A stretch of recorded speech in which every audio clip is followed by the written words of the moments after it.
Coach, what was most satisfying for you today? We worked hard to push the ball and not have turnovers. I think when you score like that, you can generally have a lot of, a lot of turnovers. But I think that it's special when you have 25 assists but only 9 turnovers. 9 turnovers is good on anybody's book. And so for us we took care of the ball. We were able to see, I thought that everybody was playing well. And we were pushing tempo. We were playing at the speed that we needed to play. And we were looking and finding each other. On Ciani, obviously the last 2 games, her percentages have been excellent. How have you seen her find a way to perhaps channel all the energy she plays with and have it be a great balance of Who? Ciani, Oh, yeah. about being able to play so under control but also with great intensity?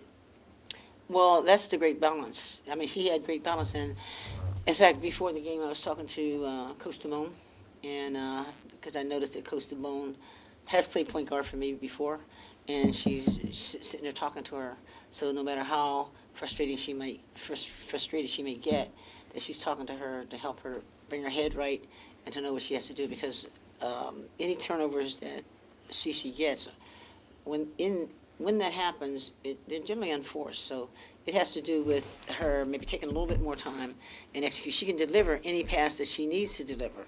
And so what I was sharing with her is that we've had a couple of guards from here that have been WNBA selections, and one in particular she didn't even come in here as a point guard, but she listened, and she didn't have the same set of skills as Ciani. So if she does that, it would be great to have 2 point guards. You're fortunate anytime you have 1 point guard, but when you have 2 point guards and they can play off each other, they could be a 1 or a 2. I think that it speaks to what the Scarlet Knights have been known for throughout the country, and that is we don't believe in you're a 2, you're a 3, whatever. You're a basketball, you're an athlete, and you learn how to do a lot of things, and most coaches at the next level like that. Cece, do you feel like mentally has the game in some ways slowed down for you? Now that you're almost 2 months into playing this style in Rutgers' career, do you feel that? Yes, I do feel it. In what ways maybe has it played out on the floor? Just as far as my decision making, Coach Stringer and Coach Damone, they talked to me about like seeing a second pass, or like the pass to make a pass. So, yeah. Jazlynd, what has been the greatest improvement in your game this year? What makes you think night and day from last year? If you can sum up all of that. Last year, it was a little rough.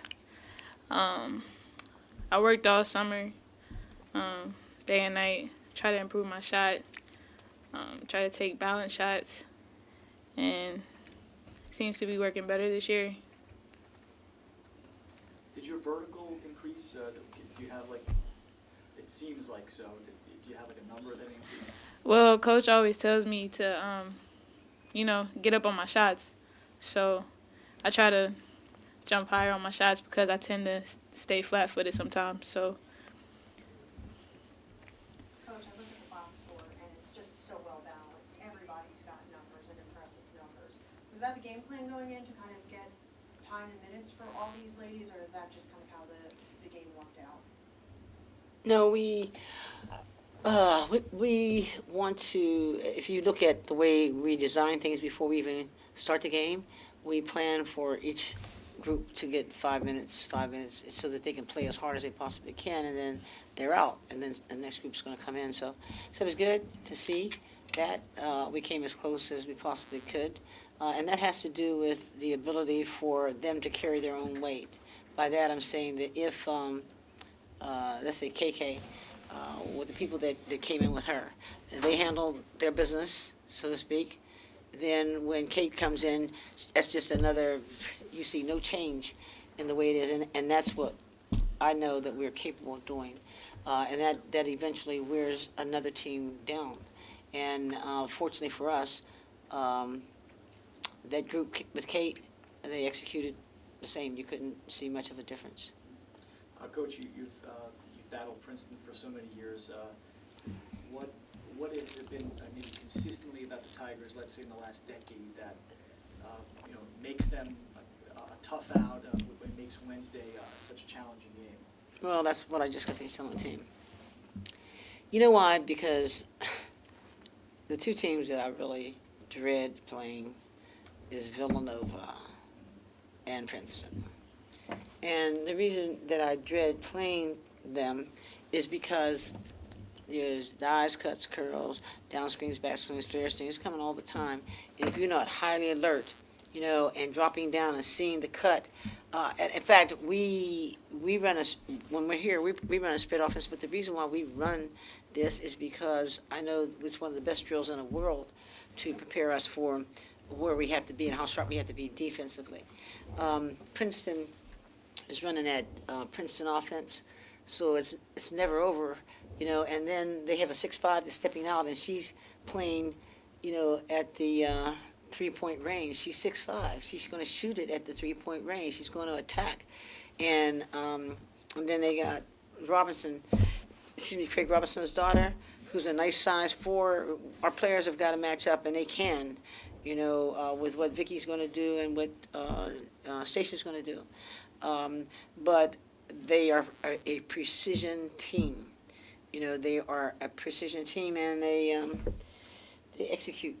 They execute, and they're really persistent in their execution. So I appreciate that and welcome the challenge this year, because it will be a challenge and one that I'm sure that we can meet. We just need to settle down and handle it. I think we'll take pride in that. But we had an opportunity. I think it was Western. Was it Washington State or something like that? One of them. Yeah, I mean, that as I was sharing with the team, that was as close to Villanova and this other team as what we're going to find. So we've already been tested a little bit, and so we'll buckle down and play it. We've got to play it however it presents itself. This question's for both players. CC, we can start with you. Why did the press really work so well today? Because FDU just had trouble even getting out of the ball to begin with. I think myself and my teammates, we were all on high alert and communicating with each other. Yeah. And Jazz, what did you see defensively? Defensively, we just got after it. They seemed to be a little bit rattled, which kind of gave us more opportunities to, get more steals and create opportunities. So.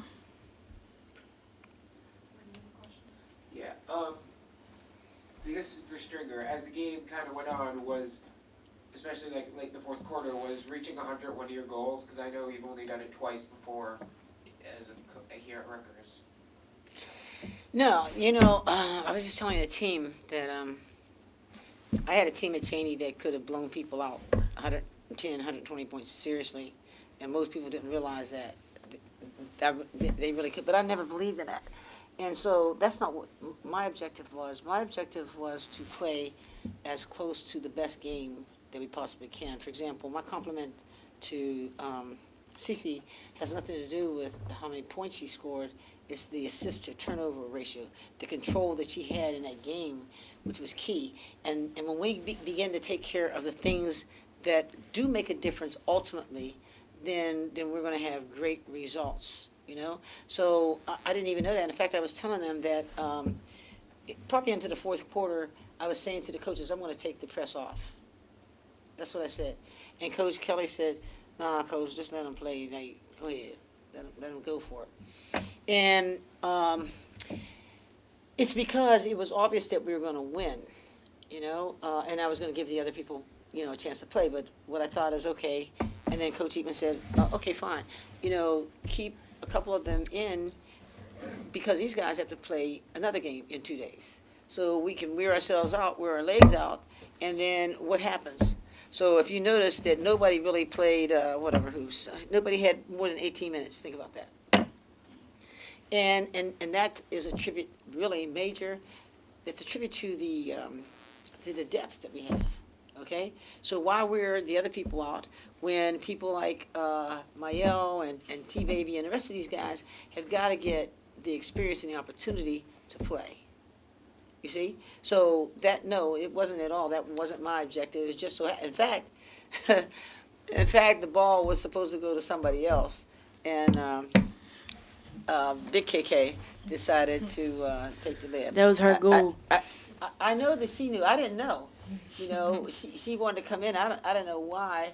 She was really pleased. Let me just get in there 1 second. You know, and I was trying to get Kate. I was trying to get Fitz an opportunity to score. And it's important to me that everybody can feel good when you have a game like that. When you have some minutes and you allow them to score, then that's what you wanted to do. So I really was looking for Fitz to score. That pass was supposed to go to her, but I guess Big KK knew that she needed to drop the 100. So to you, I don't get into that. Because I think ultimately, when we raise our hands in our shirts with the championship, we'll remember all of these things, and it will come as long as we do all those other things first. All right, and I know that playing your entire lineup in one game is something you do on a daily, every game. But how good was it that being able to take out your starters and have everyone play? Like, I look at the box score here, all but everyone except one player had over 10 minutes. So how much did how good was it that the game kind of played out the way it did, that where you had such a big lead that you could kind of take out you kind of play people for a significant amount of minutes? For us, the one thing I will set a goal is I'll say, this is how many points we want to score. For example, we had 45 was our goal. They scored 35. I will tell them what the defensive goal is. You understand what I'm saying? So that was our goal because that's doable, and that's us dictating. The advantage is that we feel good about the way people are coming along. Let me give you an example for Mael. Mael is new to what's going on. T-Baby is new. They specifically had individual things that they wanted to do in the game. They had very specific things they wanted to do within the game, so that we can all come to a point where we can play. And I mean, I'm really fortunate and I'm grateful that we were able to do that, and we can feel comfortable and confident in the people that are going in, that they were going to maintain that level of intensity, and that was a good thing.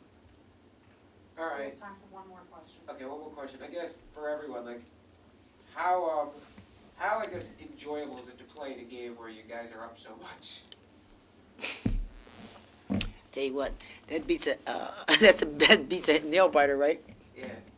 And at the end of the day, what our biggest concern, you might not believe, is what we were sharing with the team, is that I was more concerned about this game than, let's say, if we were playing South Carolina.